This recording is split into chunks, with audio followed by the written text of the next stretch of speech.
you've seen the pictures that we've posted so far. This is where we're at. Got everything, found out what the leaks were, which we know. Did a lot of cleaning. Pulled out the barrel, bucket, cleaned where it was sitting. A lot of buildup in there. Had to scrape quite a bit of it out.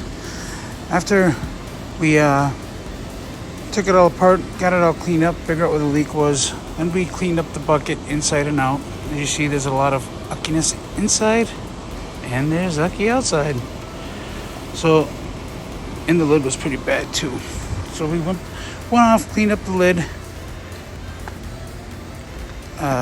We will clean up the lid. First, we're gonna clean up the bucket. Like I said, clean the bucket first. Once the bucket was cleaned up, outside, inside, a lot of videos. Here's the next one. That doesn't look very nice, but we got it looking a little prettier.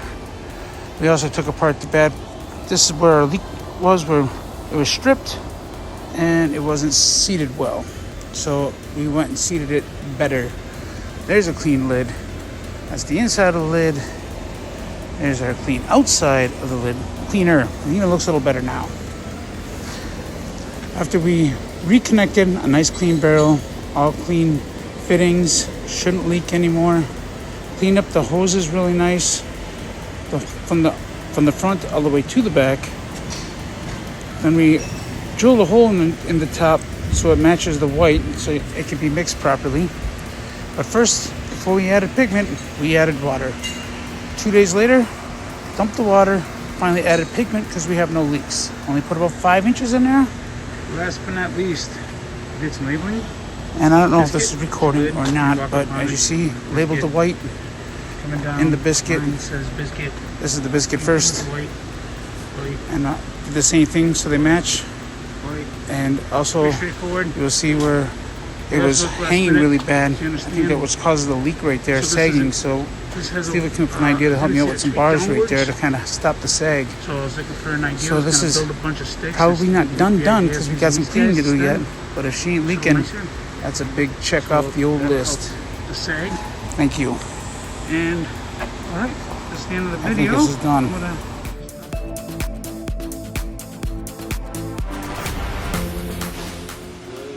Morning, Elite. So the battery charger was right here in this area.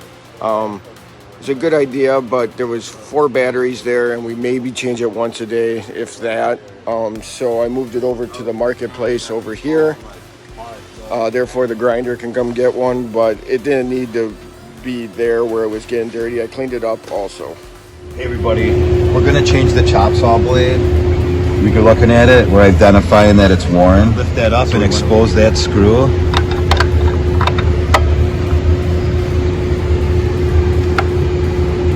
And unloosen that up. Just, you don't have to take it all the way out. Just enough to let the guard pass by.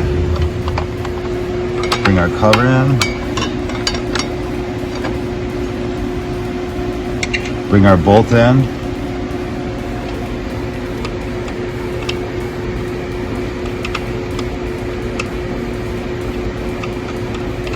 Reverse threads. We're just going to tighten it. Got it back on. A little more than snug. Guards in place.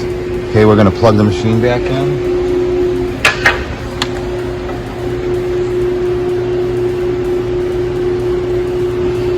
Put our tool back. We should be good to go. Not trying.